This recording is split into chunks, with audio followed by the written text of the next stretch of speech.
Muito bem, estamos aqui já postos para a nossa EBD de hoje. Vamos falar sobre bibliologia, né? É um tema, assim, muito importante. Estamos trabalhando esses tempos agora aí. E você que vai chegando, vai se juntando aí ao grupo. E nós vamos trabalhando esse tema, conhecendo a Bíblia, né? Conhecendo o que a Bíblia é. Porque a gente usa a Bíblia.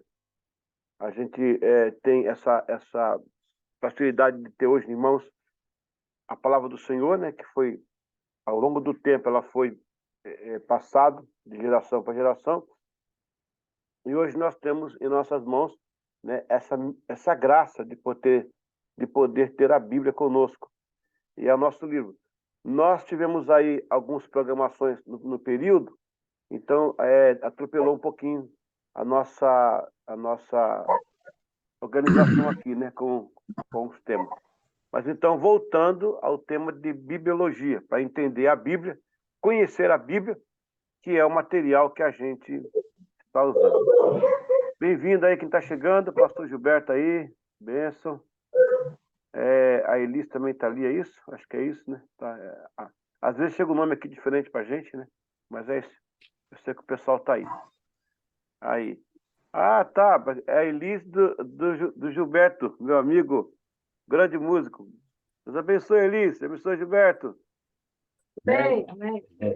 Nós estamos bem de Gilberto, viu? Estamos bem de Gilberto. Então, nós estamos estudando sobre a Bíblia, né? A nossa aula é pequenininha, é 20 minutos, no máximo meia hora. Ótimo. A gente está falando sobre bibliologia, conhecendo esse livro que a gente tanto usa, né? A gente usa e às vezes não conhece esse livro aí. Essa aula, ó, o Alberi chegando aí também, bem-vindo, Alberi. Essa aula, gente, ela é didática, não tem como, né?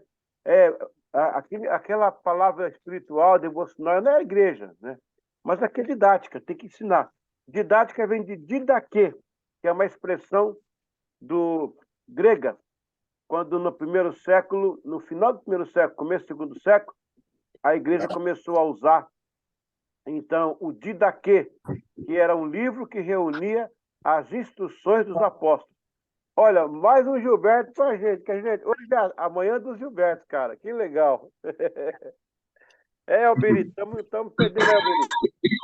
Olha, para encontrar outro Alberi, vou falar para você, vai ser difícil.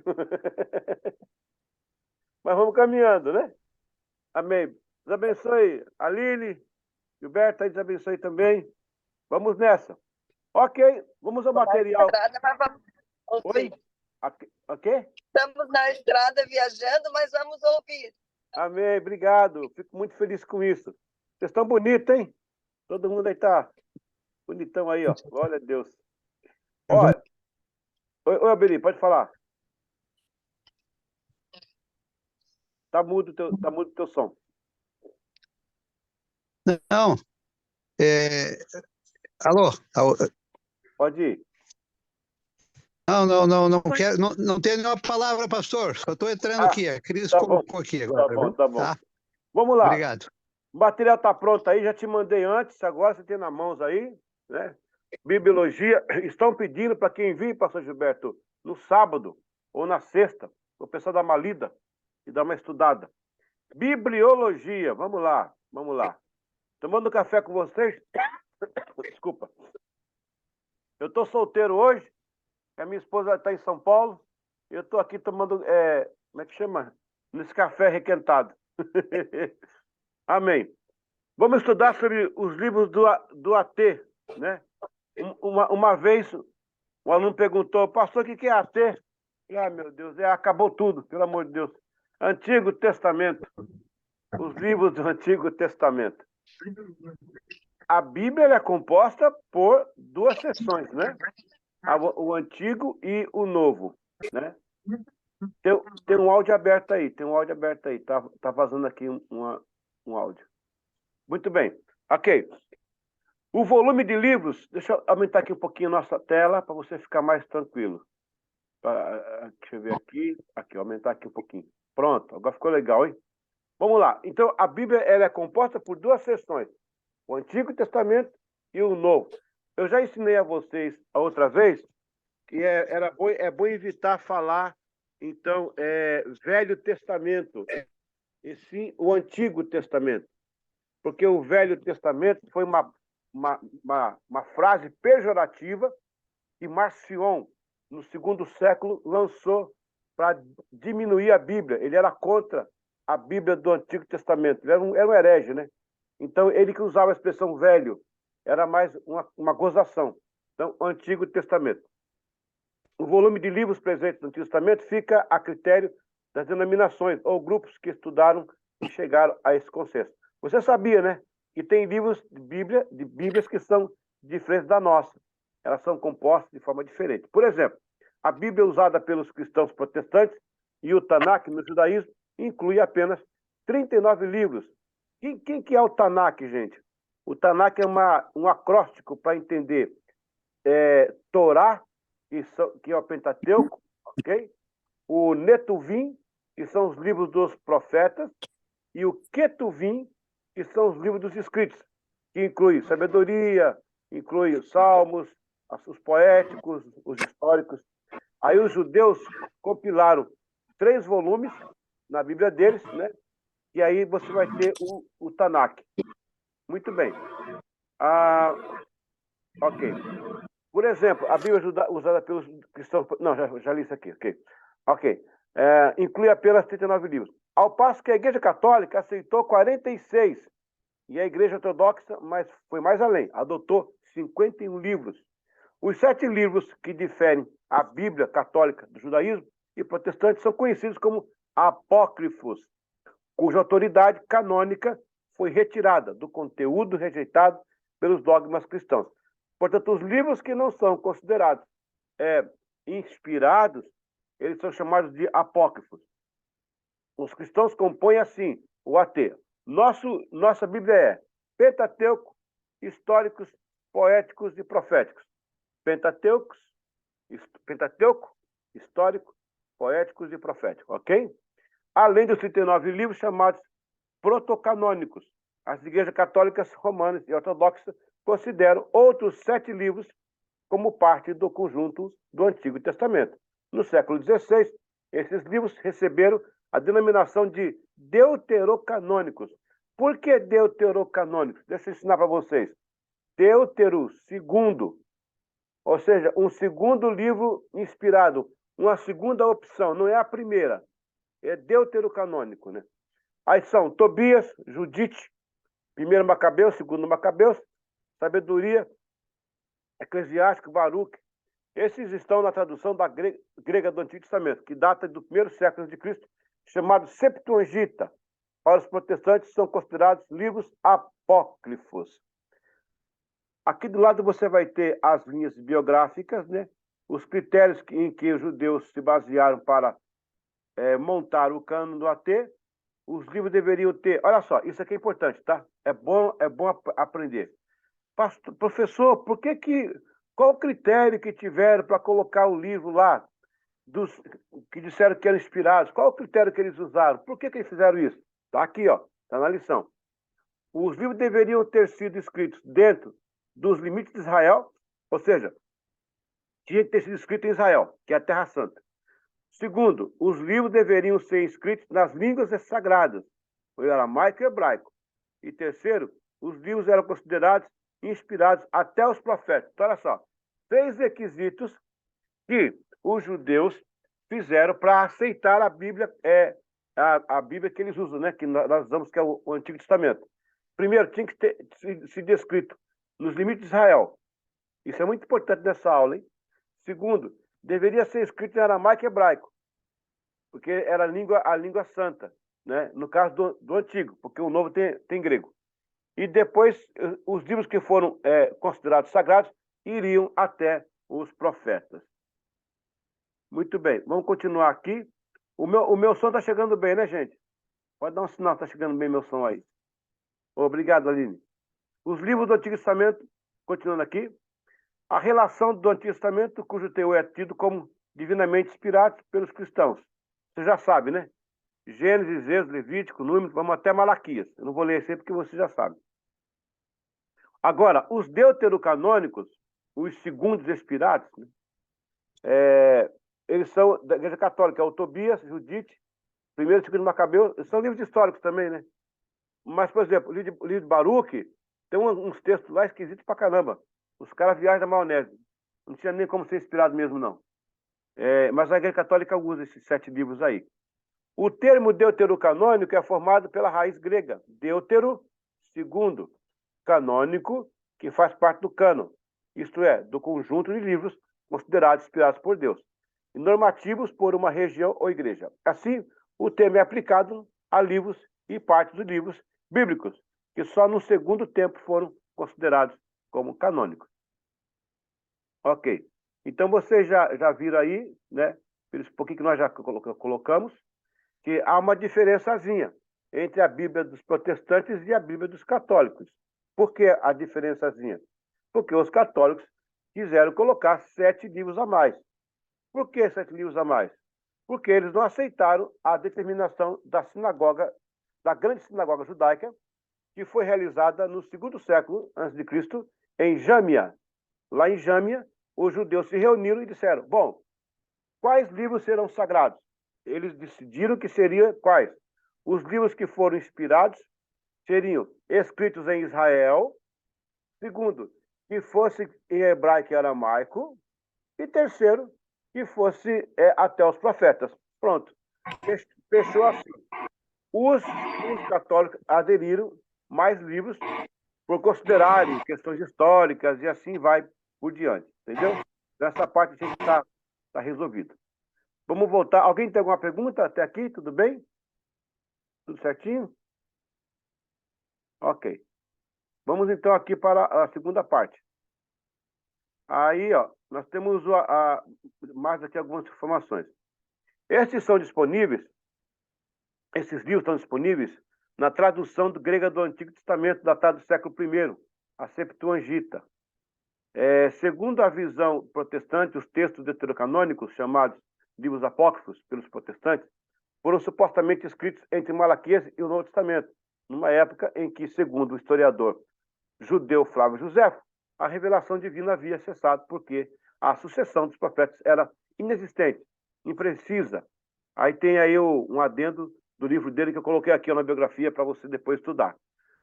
O parecer de Josefo não é aceito pelos cristãos, católicos, ortodoxos e por alguns protestantes. E, igualmente pensam assim a maioria judaica, não farisaica, porque Jesus afirma que durou até João o Batista. Então, vamos pensar aqui uma coisa. Quando você lembra que o mundo ele passou por algumas civilizações, certo? O Alexandre o Grande, ele é de 325, ele morreu de febre amarela quando foi conquistar o Paquistão. Quando ele morre, ele deixou 8 generais, chamados Ptolomaicos. Um desses Ptolomaicos é o Filadélfio IV. O Filadélfio IV notou que Alexandria na época era o centro intelectual da época. Ele notou que havia uma comunidade judaica muito forte. Ele achou interessante a questão do livro sagrado dos judeus. Ele pediu para na época, o sacerdote de Israel eu ia falar Salazar, mas Salazar é de Portugal, nada a ver. É um nome parecido. Porque é muita coisa aqui na cabeça para lembrar. Ele conversa com esse sumo sacerdote e ele libera 72 escribas para fazer a tradução. Por isso que chama Septuaginta, porque são 70. Tá entendendo? E eles fizeram a tradução do Torá, do Netuvim, do Ketuvim para o grego. E aí a base grega foi a Bíblia que circulou, inclusive na época de Jesus. Eu até creio, Gilberto, que Jesus ele lia grego. Eu até creio. Jesus devia ler grego. Porque ele citou muito a Escritura, apesar que ele era judeu e conhecia o aramaico, claro. Mas ele tinha acesso, porque olha só, ele ia ser o homem que ia fundar a igreja. Como é que ele ia permitir um livro aí que falasse coisas que estavam erradas? Então, ele não fala que ele usou, mas os discípulos usaram o grego, inclusive escreveram em grego, né? As partes da Bíblia. Então, é importante entender isso aí também. Vamos encerrando. Já está quase encerrando já, glória a Deus. Aí, vamos lá. O AT, os livros do Antigo Testamento ainda. A semana que vem, nós vamos estudar o Novo Testamento, tá bom? Hoje é o Antigo Testamento. O Pentateuco. Há uma divisão de 3 partes. A lei, os profetas e os escritos. A lei, que é o Torá, os profetas, que é Netuvim, e os escritos, que é o Ketuvim. Os nomes dessas partes, originalmente, estão em hebraico e aramaico. Os nomes que usamos hoje são oriundos do grego. O Pentateuco é formado por 5 livros. O Gênesis, o início, Êxodo, a saída, Levítico, relativo à tribo de Levi, Números e Deuteronômio, título em português, deriva do grego, que significa segunda lei. Uma referência à frase da Septuaginta, tu Deuteronômio toto. Em hebraico fala-se devarim, que significa palavras ditas. O conjunto de livros do AT chama-se Tanakh. Parece japonês, né? Tanakh. Em hebraico é um acrônimo. São 3 primeiras letras das divisões tradicionais no texto massorético. Torá, Netuvim, Ketuvim, ensinamento, profetas e escritos, que resulta em Tanakh, o acróstico da Torá, Netuvim, Ketuvim. Também em hebraico, Mikra, e ainda com uma Bíblia hebraica, que é a coleção canônica dos textos israelitas, que é a fonte do cânone cristão do Antigo Testamento. Esta coleção é composta de textos em hebraico bíblico, com exceção de 2 livros, o Daniel e o Esdras, que contém trechos do aramaico bíblico. O texto tradicional usado, chamado de texto massorético, no Tanakh constam 24 livros. Vamos agora entender algo muito importante, pessoal. Vamos lá. Essa questão do livro de Daniel e o livro de Esdras são 2 partes que os judeus lutaram muito para inserir. Por quê? Lembra que Esdras, que Neemias e o próprio Daniel, eles estiveram na Babilônia.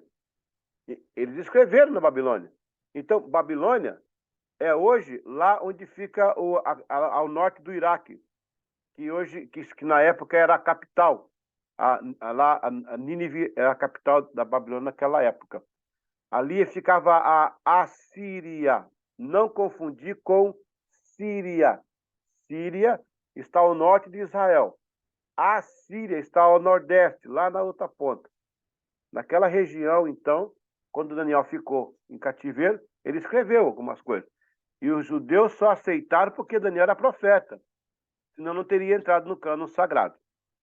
Vamos agora recapitular. A concepção do Antigo Testamento, da Bíblia que nós usamos hoje, essa Bíblia, ela é formada, então, por esses 39 livros que os judeus, na grande sinagoga, após o cativeiro, gente, eles organizaram, inclusive o livro de Salmos.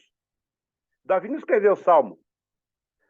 O Salmo é uma das maiores riquezas culturais da Bíblia, porque ele foi passado de boca em boca. E depois, na grande sinagoga, 200 anos depois do cativeiro da Babilônia, em meados ali do período interbíblico, dos 400 anos, foi que a grande sinagoga compilou 150 salmos divididos em 5 livros. Salmos. Um dia eu vou abrir uma escola dominical sobre a estrutura dos salmos, é muito importante. Muito bem. Essa grande sinagoga aceitou os escritos de Daniel, porque ele era profeta. Idem também a questão de Esdras, né? Eles compilaram esses 39 livros, não aceitaram os que vieram depois, porque alguns foram escritos fora de Israel, não eram até os profetas, né? E não tinha a escritura sagrada, que seria o aramaico e seria o hebraico. Alguns foram escritos em grego e outros até em cópita, que era uma língua morta do Antigo Egito. Importante ainda entender isso. Em Jâmia, que é uma cidade na Ásia, eles se reuniram e fecharam esses livros. Quando veio a igreja protestante, eles usaram a Septuaginta, que era a compilação desses livros. E daí foi construído o Novo Testamento. O Novo Testamento nós vamos estudar mais para frente. Voltando um pouquinho para a Bíblia hebraica. Também, além da Torá, os hebreus, os judeus, eles possuem também o Talmud. O que é o Talmud, gente? O Talmud significa estudo. O Talmud é um livro paralelo à Bíblia que contém as instruções da lei oral, que é o Mishnah. O Mishnah é a lei oral. E o Gamarra, que é a lei oral explicada. Então, era falada a lei oral, eles escreveram a lei oral. Porque, peraí, pastor, mas e a lei do Torá? Não, a lei do Torá é a lei direta de Deus, a que Deus colocou mesmo. O Mishnah são as leis dos rabinos. Você lembra que depois do cativeiro babilônico, acabou, Deus parou de falar. O que aconteceu? Aí nasceu um outro grupo em Israel, que seria os rabinos. Os rabinos tomaram o lugar dos profetas. E os rabinos escreveram 318 leis. E eles incorporaram como Talmud. O Talmud é também a palavra que é dada para o discípulo. E aí no Talmud eles inseriram o Mishnah, que é a lei falada, e o Gamarra, que é a lei explicada. Aí você vai ter dentro do Talmud duas vertentes, Mishnah e o Gamarra. Esse livro é paralelo. É igualzinho como foi o Didaquê. A igreja cristã tinha o Didaquê, que foi tipo um primeiro livro, tipo a primeira Bíblia, não é? Mas acontece que o Didaquê, ele possuía também instrução dos apóstolos, não só as palavras de Jesus. É isso que vai entender, ok? Então, nós começamos a Bíblia no Antigo Testamento a partir de Moisés, quando Deus escreve os primeiros capítulos, que são, então, ali os 10 mandamentos. Na composição cronológica da Bíblia do Antigo Testamento, nós vamos ter a questão de Jó. Jó é um livro que foi inserido no cânon, mas, segundo estudiosos, Jó está antes de Gênesis, cronologicamente. Não, Gênesis aconteceu tudo primeiro, foi em Gênesis. Mas o Jó vai entrar na escrita, na cronologia, sendo o primeiro livro da Bíblia que nós entendemos que é o Antigo Testamento. Eu sei que é muita informação, mas nós não estamos aqui para encher linguiça, né? A pior coisa de você ficar no estudo é ficar o cara enchendo linguiça com aquelas frases, louvado seja Deus, louvado seja Deus. Não, a gente está trazendo informação que é de faculdade. Você está tendo uma aula de nível mestrado, nível doutorado. É coisa boa, coisa muito quente. Informação maravilhosa. Inclusive, você tem um material aí que eu já mandei, você pode imprimir e montar uma pastinha e dar esse estudo onde você for. E quando você discutir com alguém, você vai ter informações bastante para discutir, né? Ou para conversar. Amém? Pronto. A gente vai abrir para você falar alguma coisa, ou corroborar, quer dizer, afirmar alguma coisa, ou fazer uma pergunta, uma curiosidade. Né? Hoje a Márcia não está aí, a Márcia é cheia de perguntas, eu gosto dela porque ela tem muita pergunta. Escola sem pergunta né? A não ser quando o professor explica muito bem, né? Não tem pergunta nenhuma, né? Porque a escola é assim, ó. Quando o professor vai mal, ninguém pergunta porque não entendeu. Quando ele vai bem, ninguém pergunta porque entendeu, né? Isso que é bom. Mas pode haver alguma dúvida paralela, né? Uma dúvida do lado. Por exemplo, eu vou ajudar vocês de novo. Pastor, como é que era o material da Bíblia? Já é uma pergunta. Qual é o material bíblico usado? Muito bem, muito boa pergunta. O material primeiro foi a pedra que Deus escreveu, que foi os tablets, né? E chamada escrita cuneiforme. Por que cuneiforme? Porque era talhada na pedra, tipo dos fristons, né? Os fristons da pedra, mas eles comemoravam o Natal, né? Esquisito pra caramba. O Natal vem bem depois. Bom, muito bem. Primeiro foi no tablet. Depois a Bíblia foi escrita em peles de animais. De repente carneiro, de repente de ovelhas, ela escrita em pele de animal, que vai ser o material próximo ao pergaminho. O pergaminho vai nascer no primeiro século depois de Cristo, quando Alexandria fecha os portos, porque a biblioteca de Celsius em Êxodo, lá em Éfeso, onde eu estive lá, na Turquia, estava crescendo muito. Alexandria, então, impediu os navios para mandar os papiros. E aí alguém teve a consciência de criar uma escrita usando o couro, mas era um couro tratado. O couro que Israel usava na escrita lá dos Hebreus, era mais rústico. Era a pele do animal bem mais rústica. O pergaminho tinha um certo tratamento. Ele virava um rolinho, ele tinha eu tenho até um modelo lá em Curitiba, que eu deixei nas minhas coisas lá. Ele era um rolinho bem feitinho, encaixado na madeira. Era diferente. Então nós vamos ter a pele do animal, desde 3.000 anos na China. Desculpa, antes vamos ter o papiro na China e no Egito, né? Depois vamos ter o couro do animal, vamos ter o pergaminho até o segundo século. Isso vai entrar, os pergaminhos vão vir até o século XIII, começa o algodão, papel de algodão, e no século XIX começa o papel com a celulose, que é o que nós temos hoje. Eu mesmo faço a pergunta, eu mesmo respondo e fico o tempo todo na resposta. Mas tá bom, é informação. Ok?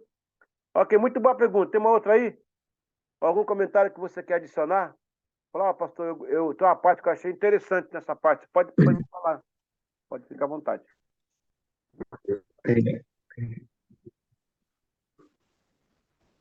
Ok? Posso perguntar? Pode, por favor. O Beto que quer perguntar, mas ele está dirigindo. Ele quer saber sobre os livros católicos que não estão na nossa Bíblia, mas que têm escritos. Os livros católicos, que são aqueles sete, né? Credo. Os 7. O pastor Pedro chegou aí e vai corrigir meu português já. O livro são 7 livros, Beto. 7 livros. Que é o Judite, Baruque, 1º e 2º Macabeus. Esses livros, eles foram escritos a partir do cativeiro. Ali naquele período interbíblico, que são os 400 anos, eles foram escritos naquela época. São vários escritores. Os judeus não aceitaram como inspirados, por causa daqueles 3 motivos que eu falei. Eles não foram escritos em Israel, alguns deles não foram, alguns não foram. Segundo, não foram escritos a maioria em aramaico, em hebraico, foi em grego. E terceiro, é depois dos profetas. A Igreja Católica achou por bem usar. Eles estudaram, acharam que tem valor histórico. Eles até não falam que são inspirados. Eu nunca vi eles dizerem isso. Eu já estudei, mas como está na Bíblia, a gente entende que é inspirado, né? Para eles. Por isso que nós não usamos. Na verdade, Gilberto, o Martim Lutero, na Reforma Protestante, ele conservou a ideia dos 27 livros. E a Igreja Protestante acompanhou esse momento. O Papa Damásio I, no 3º século, que manda fazer a compilação do cânon, né? E o reconhecimento da Bíblia hebraica. E aí ele mesmo não aceita... aliás, ele faz os 27 livros, mas eles mantêm lá os 39 da Bíblia hebraica. E com o passar do tempo vão jogando esses livros aí. O Martinho Lutero fala, não está legal, ele não tá certo. O Jacob Armini também não aceita. Aquele outro, Erasmo de Rotterdam, que o Erasmo de Rotterdam fez o texto Receptus, né? Ele é um cara muito bom, muito temático. E também o Tomás de Aquino, do século XII, ele também não aceita. Por conseguinte, a igreja aplicou aceitar só os livros realmente que os judeus haviam aceitado. Então, na verdade, foi só uma inserção e nasceram. Mas a Igreja Católica aceitou. Nós não aceitamos. Ok? Essa questão do Salmo que você falou que foi, pelo que eu entendi, decorados e foi passado de família, né? Explica um pouquinho melhor isso. Os salmos, eles são escritos a partir do Cântico de Moisés, que na verdade era o Cântico de Akenaton. Depois temos o Cântico de Débora. Alguns cânticos que são durante o período, são colocados. Pastor Gilberto, e essa que é a verdadeira a maravilha da Bíblia, rapaz. Deus conseguiu com que as pessoas passassem auricularmente estes textos. Então, muitos versos que Davi cantou, Geduntum, outros mais que são vários atores, né? Autores. O Davi compôs em torno de 73 salmos. Incrivelmente, eles foram conservados. Por quê? Lembra que nós tínhamos os turnos de cantores? Esse pessoal, eles decoravam essas canções. Eles iam passando de pai para filho. Na verdade, são muito mais salmos. Existe muito mais salmos. Os 150 que aí estão é uma compilação que a grande sinagoga fez em 250 antes de Cristo. Veja que interessante que o nome Salmos está no grego, que é cânticos, né? Mas eles tinham esse conjunto, eles subdividiram em 5 livros os Salmos. Pode ver que os primeiros Salmos começam assim: eu te amarei, Senhor, eu te louvo, Senhor. É tudo na primeira pessoa. Os últimos já são todos te louvam, nós te adoramos. Pode ver que eles têm uma organização interessante. Inclusive também a questão poética, né? Os salmos, a poesia, a estrutura poética do salmo também é muito interessante. É uma estrutura dualística, né?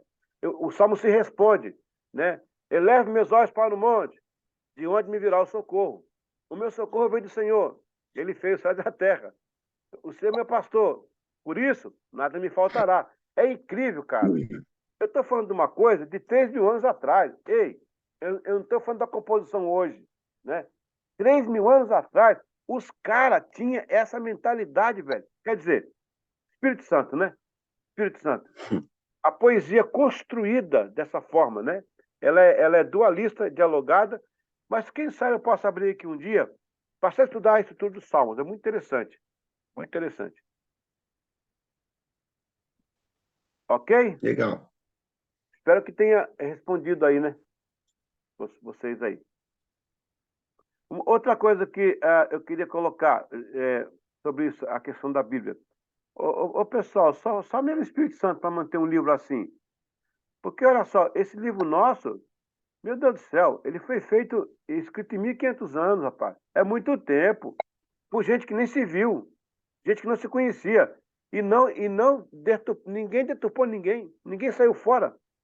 Há uma mão poderosa nesse livro, glória a Deus. Existe um poder supremo nesse livro sagrado, a Bíblia Sagrada. Glória a Deus. Aleluia. E olha só, ela é base para 128 constituições no mundo inteiro. 126 constituições têm a Bíblia como base. Inclusive a nossa, né? Mas estão tentando destruir aí, misericórdia. Está amarrado. Glória a Deus por isso. Pessoal, semana que vem, nós vamos estudar o Novo Testamento. E vamos fazer também a mesma leitura e a construção.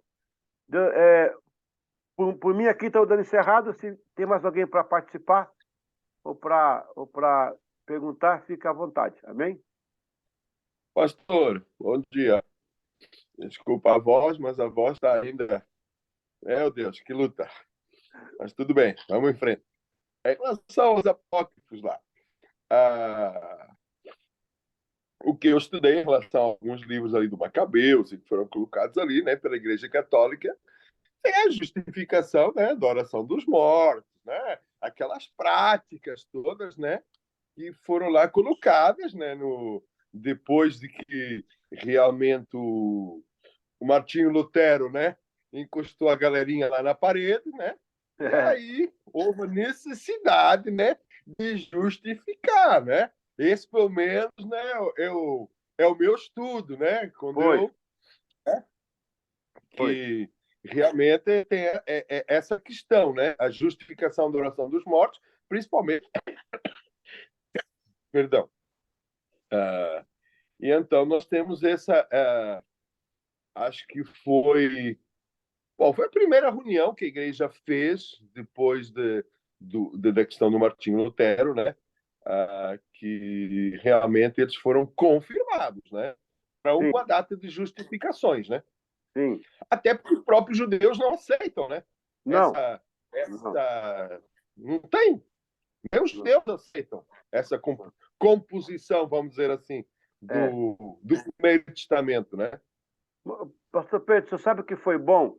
Uma parte boa dos apócrifos é a parte histórica deles. A parte histórica é boa. Não tinha, né? Não temos. Temos 400 anos ali que não temos nada da história de Israel, né? Exato. E os Macabeus, por exemplo, os Macabeus vai falar para a gente como foi a transição do Império Romano, como é que eles chegaram, aquela revolta macabeia, os Matatias, né, com os seus filhos, aquela revolução judaica. Então foi muito bom para a transição histórica da igreja, a chegada de Jesus, por exemplo, a questão da influência romana, influência grega, tudo isso calçou para a igreja cristã ser solidificada. Nesse ponto, vai servir, mas para nós é paralelo. Como é que chama? Subsidiário? Como é que é? Que serve, né?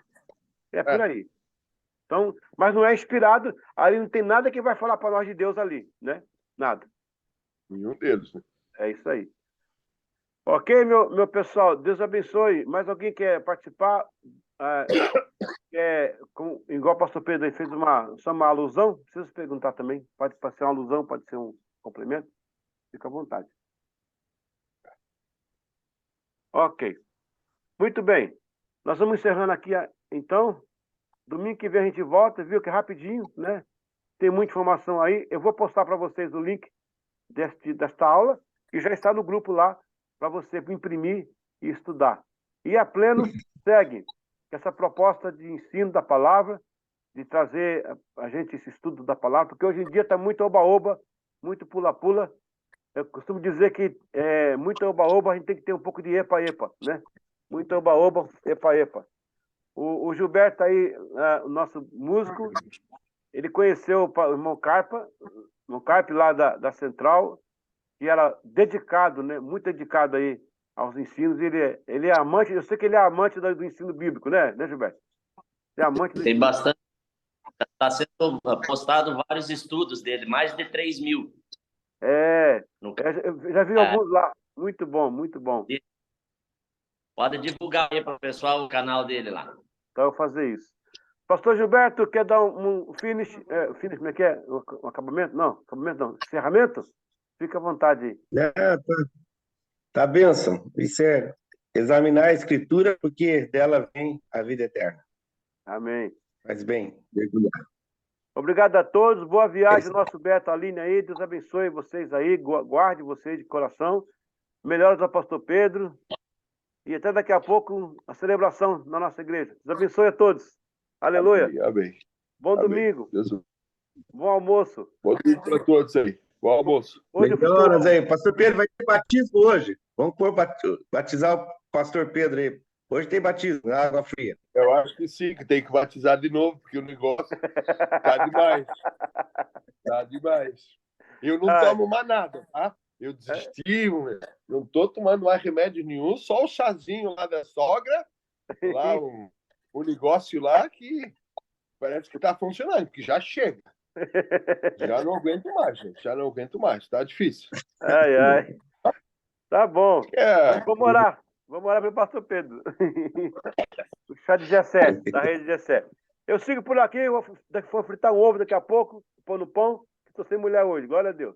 Paz. Amém. Abençoe. Glória a Deus. Valeu, gente. Amém.